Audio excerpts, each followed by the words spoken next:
السلام عليكم ورحمة الله وبركاته. اللهم صل وسلم وبارك على سيدنا محمد وعلى آله وأصحابه وسلم. يا رب تكونوا بخير. النهاردة هنحضر غدا حلو قوي قوي مع بعض، مش هياخد منك وقت خالص ولا مجهود، يعني تقدري تسميه غدا المستعجلين. تمام. اول حاجة عندي نص كوباية من مية البصل، عليها عصرة ليمونة كبيرة، والوصفة دي بتحب الليمون، يعني عصير ليمون، بس انا عشان هشتغل في نص كيلو كبده بس فحطيت ليمونه واحده. هتشتغلي في اكتر من كده هتزودي ليمون طبعا. بعد ما ضفت بقى نص كوبايه من ميه البصل وعليها ليمونه كبيره، هنزل بقى بمعلقه خل كبيره، والتوابل بتاعتي خفيفه قوي قوي قوي، ومعلقه توم كده صغيره. هنعمل كبده بالرده، والكبده بتعشق الليمون والثوم والكمون، يعني روحها الثلاث حاجات دول. هنزل بقى بمعلقه ملح صغيره عشان انا هسيبها شويه في التتبيله. لو انتي مستعجله عليها ممكن تزودي ملح شويه وتسيبيها نص ساعه بس، وممكن تشتغلي فيها على طول. هنزل بقى بربع معلقه فلفل اسود، ونص معلقه كمون، ونص معلقه كزبره، والملح دي بس البهارات بتاعتي، مش هضيف اي حاجه تاني.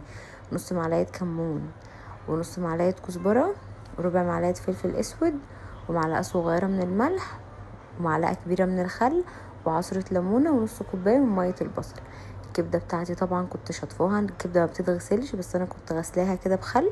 بحب ان انا احط عليها شويه خل عشان تنزل الدم بتاعها وكده، وما احطهاش تحت الميه عشان ما تزفرش.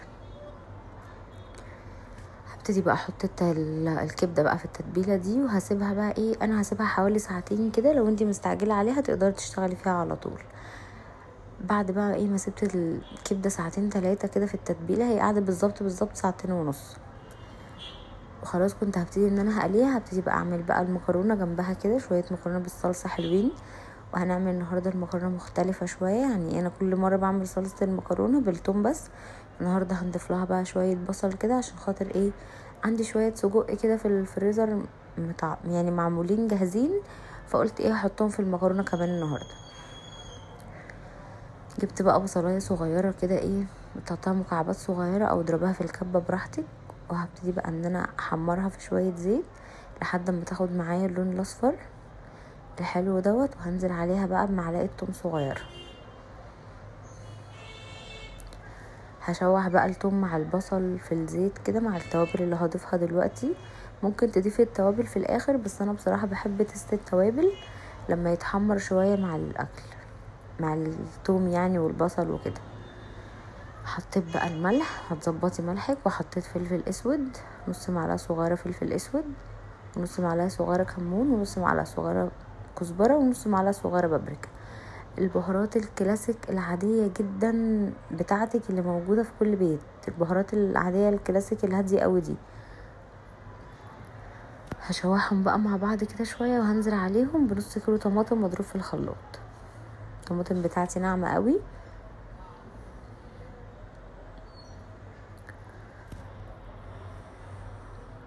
هسيب بقى الصلصه تتسبك براحتها. هبتدي بقى نعمل شويه طحينه كده عشان خاطر السندوتشات اللي هنعملها بتاعه الكبده. هحط بقى عليها ملح وكمون وكزبره وبابريكا وخل وليمون، نص ليمونه ومعلقه كده من الخل، التوابل بتاعتي كل حاجه منها ربع معلقه صغيره، والملح هظبطه. هلف بقى الطحينه كده بالخل والليمون، وبعد كده هرجع افكها بالميه السخنه تاني.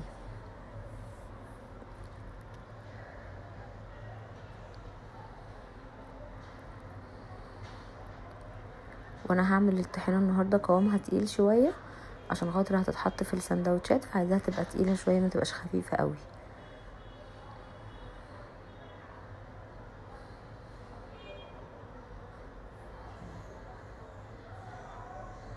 بس كده قوام الطحينه كان مظبوط قوي.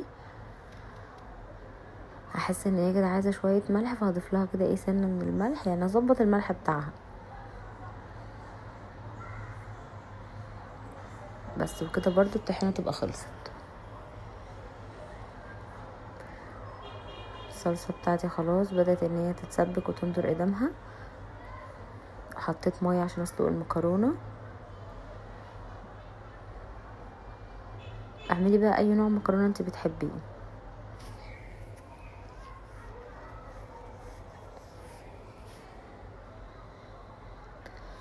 اعمل بقى الكفر اللي احنا هنقلي فيه هنقلي منه الكبده. الكفر بتاع الكبده اللي احنا هنقليها فيه، عندي نص كوبايه من الدقيق، عليها كوبايتين كبار من الرده الناعمه. تمام، نص كوبايه من الدقيق عليها كوبايتين كبار من الرده الناعمه. ده الكفر اللي احنا هنعمل بيه الكبده.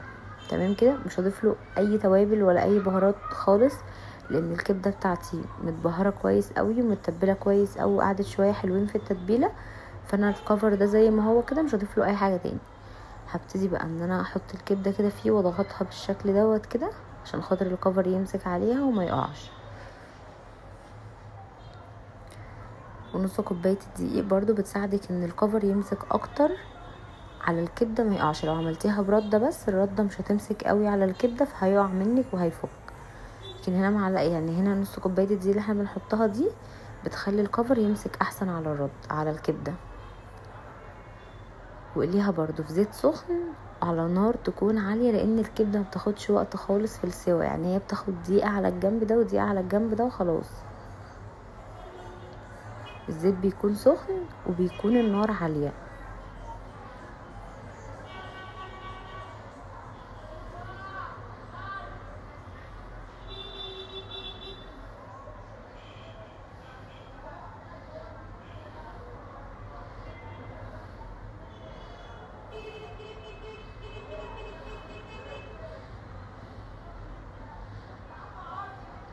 دي بقى الكمية كلها. الصلصة هنا بتاعتي خلاص كانت اتسبكت، والمكرونة خلاص كانت قربت ان هي تتسلق، داخلة على السوا. الصلصة بقى خلاص كانت اتسبكت، والصلصة دي عندي حسيت ان هي كتير قوي على المكرونة، فهبتدي ان انا اشيل منها حبة في علبة واعمل التانيين.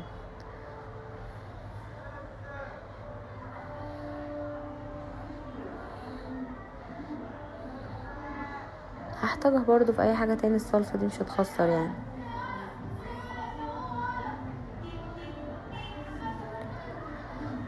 هجيب بقى شوية اللي هما الايه السجق اللي كان عندي في الفريزر محيريني دول، مش عارفة اعمل بيهم ايه. هحطهم في الصلصة واسيبهم برضو ايه يغلوا غلوة كده مع بعض، وبعد كده هروح نازلة عليهم بالمكرونة.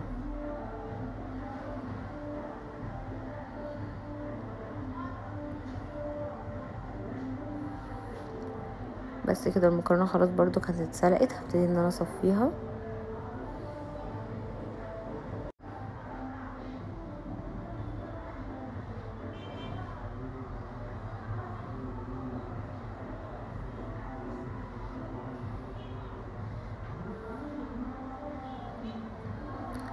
هجيب بقى الطاسة واحط فيها الزيت يكون سخن زي ما قلتلكوا على نار عالية. هبتدي انزل بالكبدة بتاعتي، في ثواني في ثواني هتلاقوها خلاص اخدت لون من الجنب ده، وطالما اخدت لون قلبوها على الجنب التاني هتاخد لون، طلعوها. الكبده اصلا ما بتاخدش وقت خالص في السوا، تمام، عشان لو سبتوها وقت طويل هتنشف معاكم مش هتبقى احسن حاجه. هي بس تاخد لون من الجنب ده ولون من الجنب التاني وطلعوها على طول.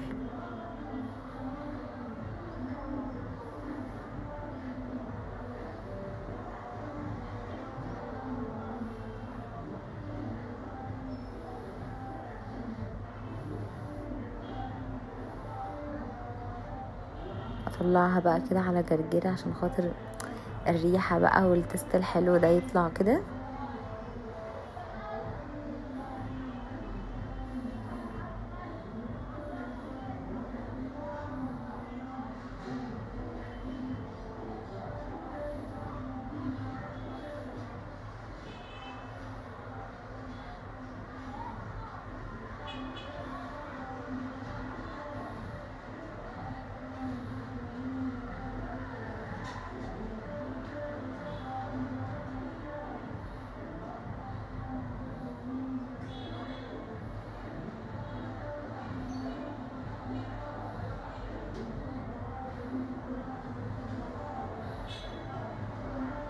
لونها حلو قوي والكفر متماسك.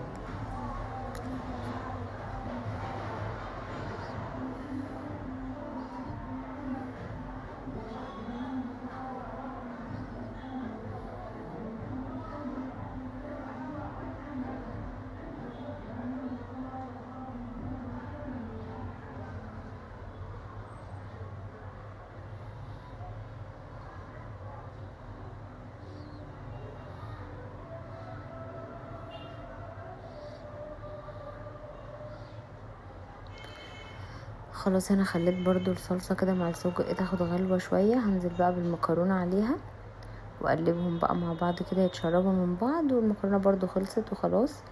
الكبدة كنت خلصتها والطحينة عملناها، وجبنا بقى جرجير عشان خاطر الكبدة اللي بالردة دي بتعشق الجرجير والليمون والطحينة، يعني ما تتاكلش كده لوحدها، لازم الميكس كده التلاتة دول مع بعض.